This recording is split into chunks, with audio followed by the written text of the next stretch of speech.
Hey everyone, and welcome to the Retro channel, and today I thought we'd check out a couple of faulty disk drives. This one over here was sent over by Visi from the Netherlands, and this one I had in my stash for the last year or so. But both of these have issues, so let's see if we can get both of them back up and running. Now, a couple of quick notes about these drives. They are both called VIC-1541s. In fact, this one over here is called Visi-1541 because I believe Vic is very close to a naughty word in German, so Commodore went with VC in certain areas. But they are functionally the same as a regular rainbow label 1541. So they're all like little self-contained computers. There's a CPU inside, there's RAM, ROM, I/O. So we don't even need a Commodore 64 hooked up to one of these to test the functionality, at least not the power on test. So let me demonstrate by hooking up this top one to power, which is working. And when I power it on, the motor spins for about a second and the drive light comes on and then turns off after about a second. So that's the expected boot up behavior. That gives us an idea that the CPU is working. Most likely the ROMs are okay because the CPU initializes, reads the ROMs and then does its thing. And if we power on this one over here, the drive motor is staying on and we're getting 3 flashes on the drive LED. Now, looking at the service manual, the 3 flashes indicates that there's a ROM issue. That may or may not be the case, and we're only going to find out once we open this up and start poking around. The other drive over here powers on, the motor is still spinning, and the drive light is just staying on. You might not be able to see that. There we go. So this one also has an issue, but it's not giving us any clues to what it might be. You can kind of think of this as a black screen on a Commodore 64, so we know something's not right, we just don't know what it is. And this would be like a black screen, but with the dead test you're getting a few flashes, so it's kind of pointing you in the right direction. Let's open up this one first, and we'll see if it is actually a ROM fault or something else. These drives are easy enough to open up. You've only got 4 screws on the bottom, and once you remove those, you should be able to lift off the top case. And there we are. So this actually has a slightly later revision board than I expected. I would have thought that the full-length board, which pretty much extends all the way up to these screw posts, would have been in here for a VIC-1541. So I think first things first, let's just power this on again, and we'll just scope out some signals, see what we can see. So let's power this thing on, and because this is basically a mini computer, we can look at the 6502 CPU and check that we've got clock signals and that it's coming out of reset. The standard things you'd look for if you were troubleshooting pretty much any computer. So let's just start off by looking at pin 8 on the 6502, which should be our VCC. And we are seeing 4.86 volts, so that looks perfectly fine. Let's head over to our reset line, which is pin 40. And we are seeing a high signal there, which is also correct. So the reset line should be low when we first power on and then jump to high just after that. So the CPU looks to be coming out of reset correctly. Let's make sure we've got some clock signals. Now there is pin 39, which is the clock out of the CPU, and we're seeing 1 megahertz there. So if there's a clock coming out of the CPU, it definitely means there's a clock going into the CPU. So our CPU appears to be functioning normally. We can see that the clock signal is coming out, so there must be a valid clock signal going in, and it is coming out of reset. It's got the right voltages on it. So let's have a look at the address and data bus, and we might do that on one of these ROM ICs, see if it looks all normal there. So most of these pins are going to be either address bus or data bus. All I'm looking for at the moment is anything that looks out of place, but so far we have normal looking behavior.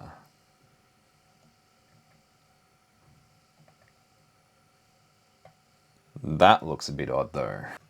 That is pin 18, which according to the schematics is address line 11.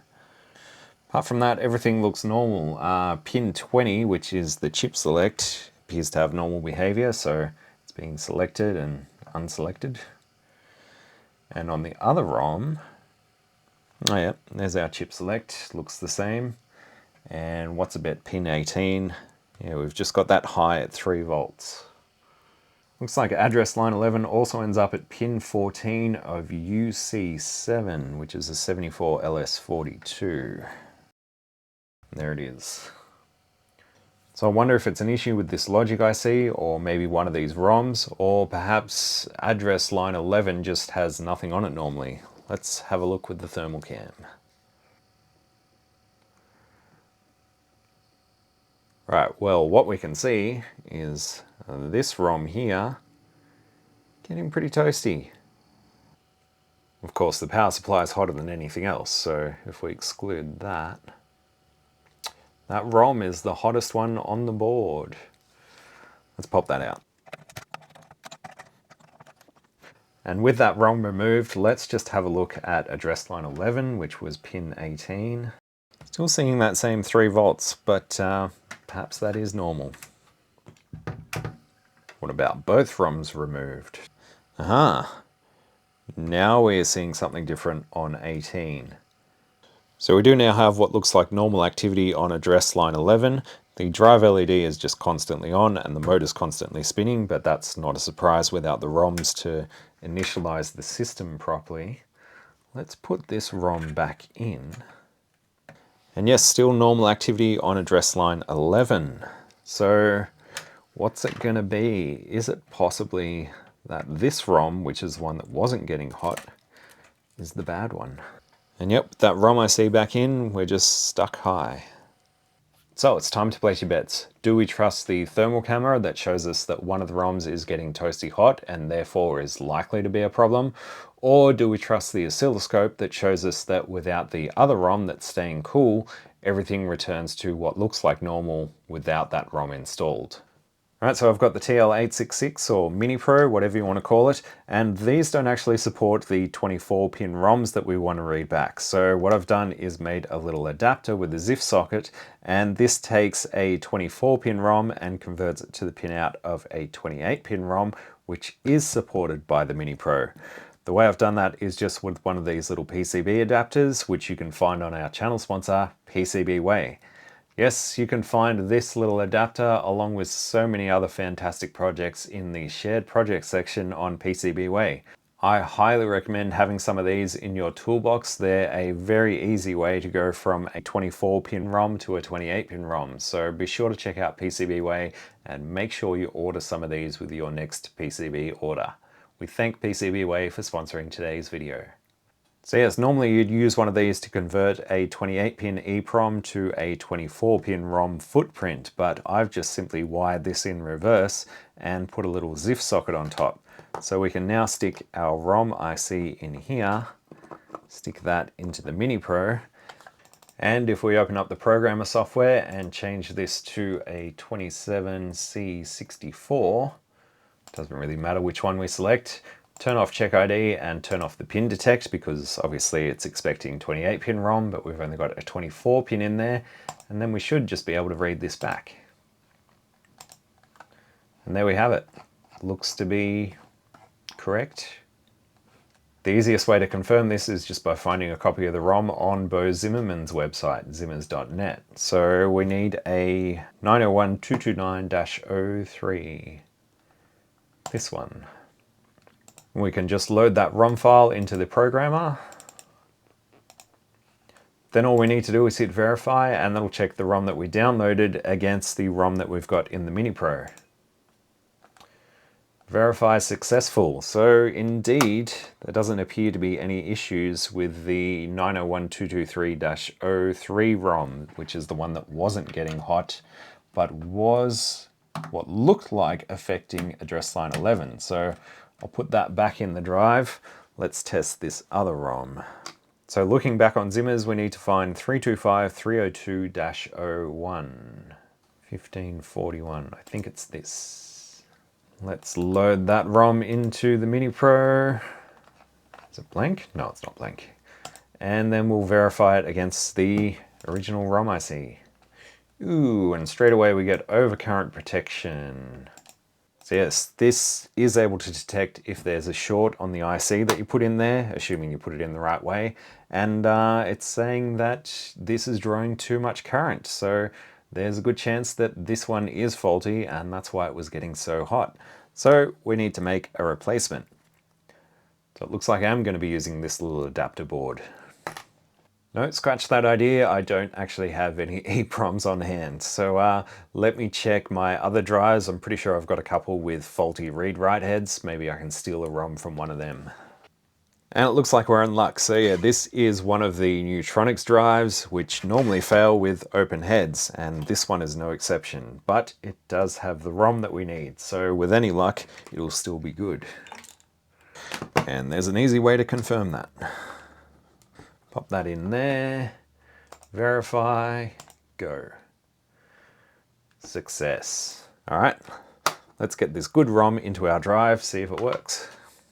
All right, so we'll pop our ROM in the correct socket, in the right orientation. Apply power. Let's see, how many flashes are we going to get, if any? None. And the motor has stopped spinning. So it looks like we have a functioning drive. Just out of curiosity, let's have a look at that address line. There we have it, what looks like normal behavior. So it's kind of interesting that removing the good ROM from the board resulted in normal behavior, even though it was actually the other ROM that was causing the issue. So if I had to just believe the scope, which I kind of did, I would have replaced the good ROM for no reason.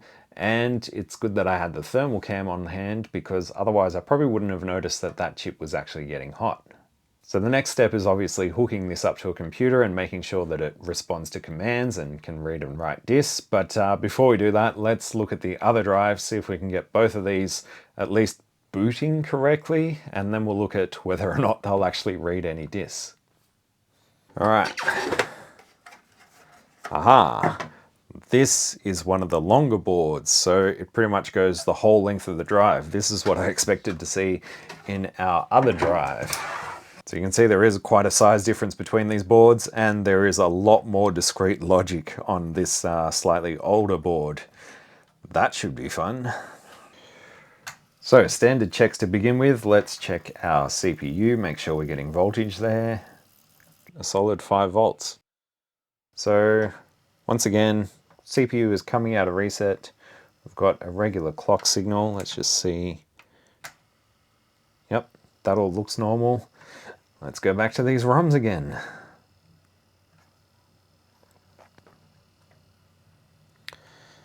And straight away we are seeing 3.16 volts on this first ROM, and it is just stuck high. I think that's some of the address lines.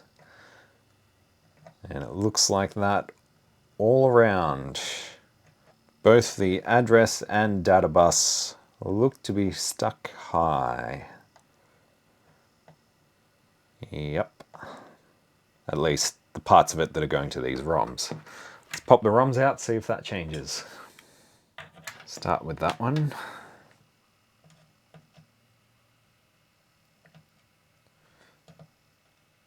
Still nothing, just either stuck high or stuck low.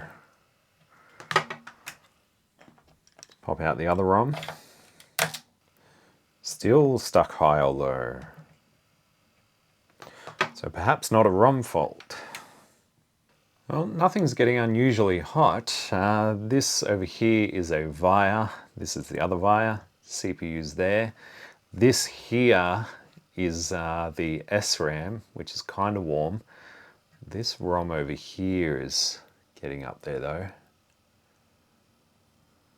So that's our 901.229.03 ROM, and the one next to it is our 325.302.01 ROM. So this time, maybe that ROM is bad.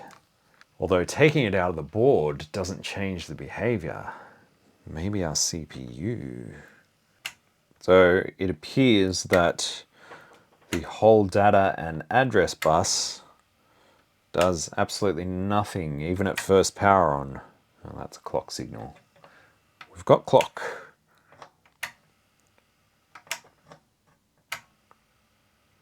But yeah, just poking around at random pins on the CPU, there is no activity. Everything either just goes high immediately or stays low. So here's what I'm thinking. On the other board, even with the ROM ICs removed, we still saw activity on the buses. But on this board with the ROMs removed, there is no activity at all. There doesn't seem to be anything happening. So I'm thinking bad CPU. The easiest way to test this CPU is just to put it in our now seemingly fully functional drive. See what it does in there. Power on. And we have just a solid drive LED and the motor is just spinning. What's a bet that there's going to be no activity on the buses?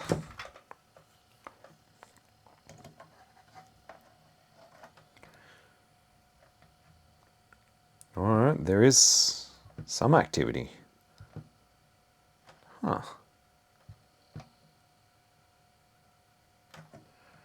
We do have activity in some places.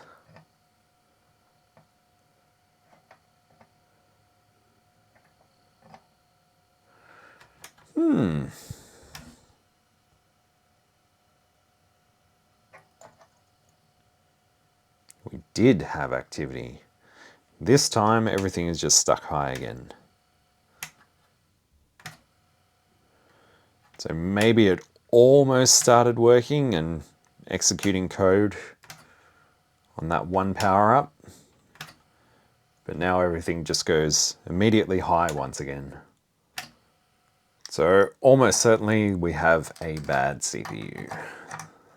Let's put our known working CPU in this board, see if it powers on normally. Here we go. The LED went off and the motor stopped spinning. With any luck, things will look normal. Yep. So this board is coming in handy for parts. Let's just make sure this other CPU works. Yep, that seems normal. All right, we are ready. So it looks like we had a bad CPU in one board and a bad ROM in the other. So we now have what looks like normal activity on the scope and the drive seems to have booted correctly. So let's hook these up to a computer, see if they actually work. All right, I've got a Commodore 64 and a couple of discs ready to go. Now, one thing I probably should do before I go putting these discs in is just clean the read-write heads, which on this drive is pretty easy because you can actually get a cotton bud down in there. But on the other drive, because of this big long circuit board, I'm gonna have to remove this board to get to the heads. So a bit of IPA on a Q-tip and we just go in there and gently polish those heads. Probably can't see it because my fat hand is in the way.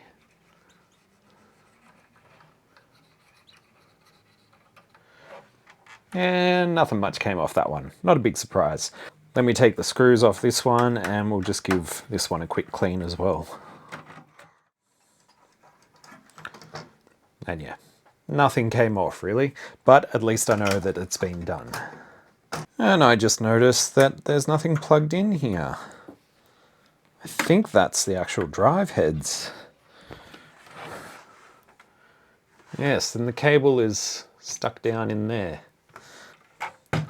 I wonder why somebody would unplug that.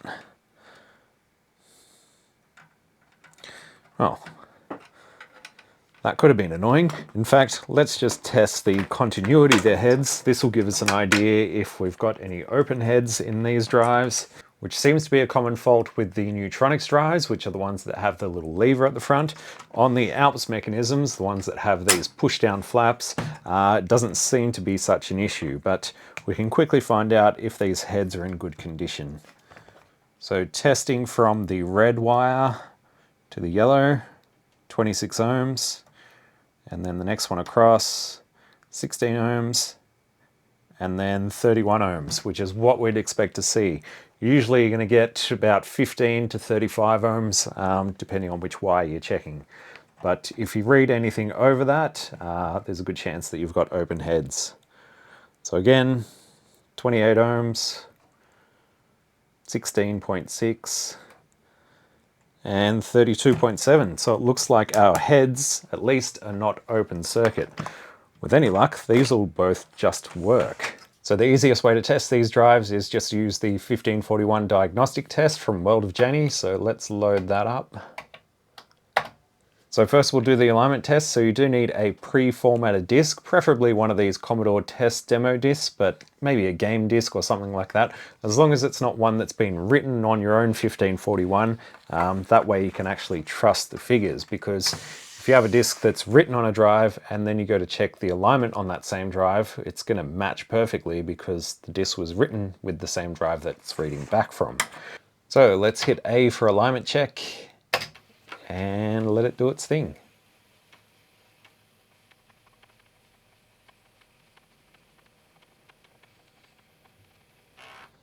All right, cool. That all looks good. So the on-track read, which is the third column, they're all at 100%, which is the main one we're worried about.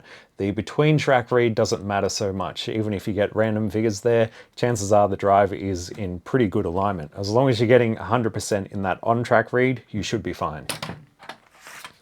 Let's swap over to a blank disk, one that we can write to, and we'll do the speed test. Speed check. Ideally, we want to see 300 RPM here. Ooh, and it is running quite slow, 291 RPM. So we do need to adjust the speed on this drive. Otherwise, we will have some issues trying to load software with it. So what we'll need to do is remove this drive mechanism. So let me just power this off, unplug those things, and just take out the 6 screws that are around the edges. Of course, on the Neutronics drives, there's just a little trim pot right up the top here, so you don't even have to remove the actual drive mech, but the Alps ones, everything is underneath. All right, this should all just lift straight out. Oh, and the power LED is still attached. Just unplug that. And now we have access to the bottom. There's a little hole there that has a trim pot inside that we can use to adjust the speed. So we're seeing about 290 RPM, so I'm just going to put a little screwdriver in this trim pot here. And we just turn it one way, see what happens. There we go. In fact, that's almost spot on. That'll do. Doesn't have to be exact, as long as you get it as close to 300 as possible. So 301, 299, good enough. Cool. Let's flip the drive over, make sure the speed doesn't change. Could be that we have like a slipping belt or something. No, the speed is still solid, so speed is good. Last thing to do is just to run a performance test. This will test the reading and writing function along with the formatting, so it takes a couple of minutes, but it should give us a pretty good idea if the drive is in good health.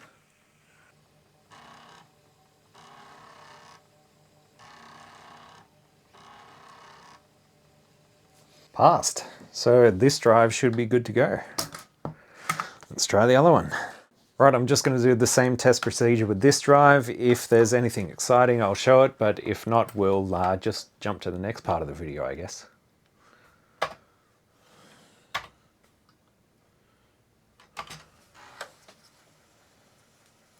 Ooh. Yes, our alignment is way out of whack, so there is definitely an issue with that. Looks like it's about 1 track off most of the time, so trying to read track 9, for example, it's reading track 8, 10 is reading track 9, so on and so forth.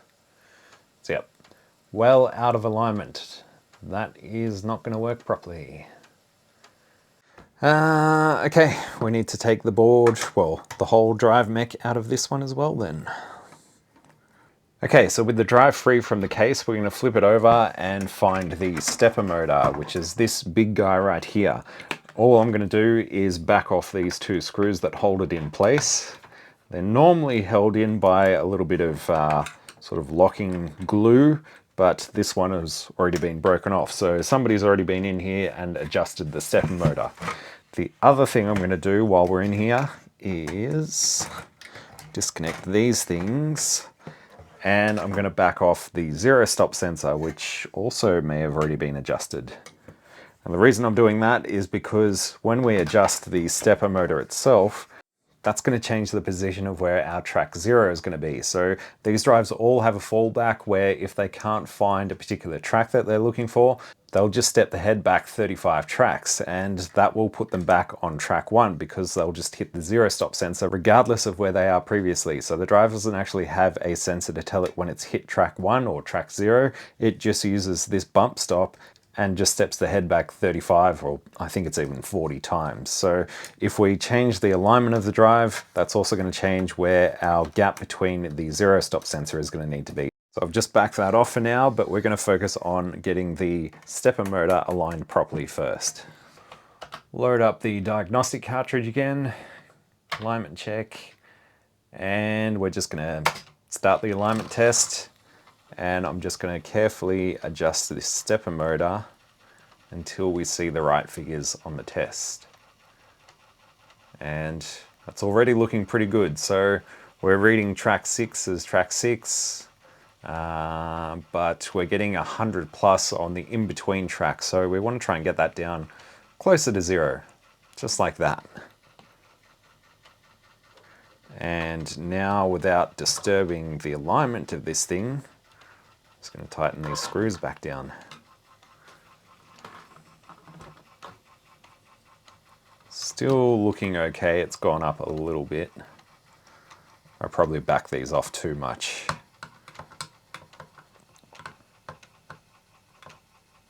Oh, there we go. Track 32 read 99. We do not want that. Just keep running the test until we get this right. As long as we get the on-track read at 100% and we don't have the between-track read at plus or minus 100, I'm going to be happy with that. I don't think you'll ever manage to get the between-track read at 0 on every track. So, like I said, don't worry too much about it as long as it's not plus or minus 100. I'm pretty happy that those figures reflect a good alignment. All right, with our alignment disc back in, we're going to do another loop, and if I push this 0 stop all the way forward and do the test, you can see that it's trying to go to track 1, but it's actually starting at track 3 and 4, 5, 6, 7, so on. Likewise, if the 0 stop is set too far back, we're getting a couple of tracks in the opposite direction. So it's about 2 tracks behind if the 0 stop is too far back, 2 tracks forward if the 0 stop is too far forward. The way to set this is to tell the drive to go to track 1. So we just press 1 on this test. And now it's currently sitting at track 1. What we need to do is make sure there is a tiny gap between this 0 stop and our little cam here. So we want to make sure that the drive can go all the way back to track 1 without hitting the 0 stop. But if it tries to go just that little bit further, it'll hit the 0 stop and bounce back to where track 1 should be. That's how the drive can tell it's back at track 1 even without reading the current track that it's on. So we need to make sure there is a tiny gap here.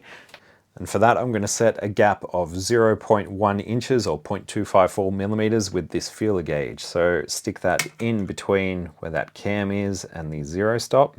It's tricky to do and also try and show on camera at the same time.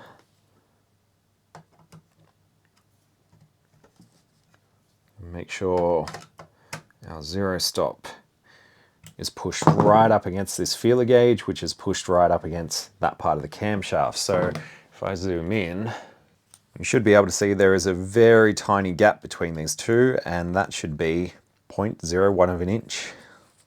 To make sure that's working, we're going to go to the head exerciser test, and I'll just tell it to go to track 35. So it's moved all the way towards the center of the disc. Track 18 is obviously in the middle, and if we do a bump, you can see it bumps against that 0 stop, and it should now be sitting on track 1. Let's exit this, do an alignment check again, stop at track 1, and it didn't move, so it knows that it's already on track 1 and we're getting 100% read. So if we do a full test, everything should read normally. In fact, looks even better than before. Cool. I'd say that's a very well-aligned drive. Let me put all the screws back in this and we'll test it out with an actual piece of software. Just remembered that I forgot to run the speed test. We should probably do that along with the performance test. To be sure, to be sure. Especially before I go putting all these screws back in. I hope the speed is on.